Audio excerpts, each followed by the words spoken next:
اگلا سوال پوچھا گیا ہے کہ جس کو دعائے قنوت نہیں آتی آیا وہ کوئی اور صورت پڑھے گا یا اس کے لیے الگ سے کوئی اور دعا ہے کہ جو اس کے اندر پڑھ لے۔ دوسرا سوال ساتھ یہ بھی پوچھا کہ اگر کسی کی دعائے قنوت رہ جاتی ہے وہ نہیں پڑھ پاتا آیا وطر کو دوبارہ پڑھے گا یا اس کے وطر ادا ہو جائیں گے۔ بھائی کا بہت اچھا سوال ہے۔ پہلا سوال یہ تھا کہ دعائے قنوت نہیں آتی تو کون سی صورت پڑھیں۔ لوگوں کے اندر مشہور ہے کہ سورۃ الاخلاص 3 مرتبہ پڑھ لیتے ہیں اور کہتے ہیں ہمارے وطر کی دعا ادا ہو گئی۔ حقیقت میں یہاں پر دعا پڑھنے کا ذکر آیا ہے، سورت پڑھنے کا ذکر نہیں آیا۔ سورۃ الاخلاص پڑھنا صحیح نہیں ہے۔ اس جگہ پر آپ کوئی نہ کوئی دعا پڑھیں، جو بھی دعا آپ کو آتی ہے وہ دعا آپ پڑھ لیں۔ سب سے بہترین دعا ربنا آتینا فی الدنیا حسنۃ وفی الآخرۃ حسنۃ وقنا عذاب النار۔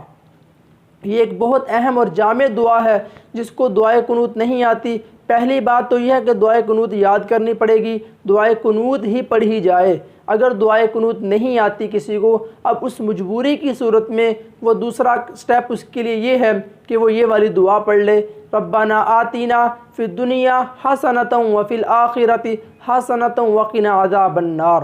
اور جس کو یہ بھی دعا نہیں آتی کوئی ایک دعا پڑھ سکتا ہے، جو بھی اس کو دعا آتی ہے ربی جعلنی آتی ہے وہ پڑھ لے۔ اس کے علاوہ جو ہے قرآن و احادیث کی روشنی میں جو اس کو کوئی دعا آتی ہے وہ دعا وطروں کی اس جگہ میں پڑھ لے تو اس کے وطر ٹھیک ہو جائیں گے۔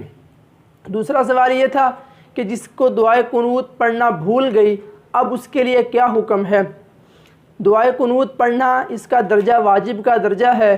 اگر یہ واجب چھوٹ گیا یا رہ گیا اور اس کی تلافی کے لیے کوئی کام نہ کیا گیا تو وطر دوبارہ پڑھنے پڑیں گے۔ آپ نے وطر شروع کیے، دعائے قنوت بھول گئی، آپ کو اتحیات کے وقت یاد آیا کہ میں نے دعائے قنوت نہیں پڑھی، تو ایسی صورت کے اندر آدمی سجدہ سہو کرے گا، آخر میں سلام پھیرنے کے بعد یا سلام سے پہلے 2 سجدے کر لے گا۔ تو اب اس کا چھوٹا ہوا واجب اس کی تلافی کے اندر اس نے سجدہ سہو کر لیا، تو سجدہ سہو کرنے کی وجہ سے اس کے وطر ٹھیک ہو جائیں گے اور وطر دوبارہ نہیں پڑھنے پڑیں گے، کیونکہ اگر کوئی بھی واجب انسان کا رہ جائے تو اس کے بدلے میں سجدہ سہو کیا جاتا ہے۔ اس نے سجدہ سہو کر لیا، اس کا وطر ٹھیک ہو گیا۔ تو یہ چھوٹے چھوٹے مسائل ایسے ہیں کہ جن سے انسان کو جو ہے واقفیت ہونی چاہیے تاکہ انسان کی نمازیں عبادات صحیح طریقے سے ادا ہو سکیں۔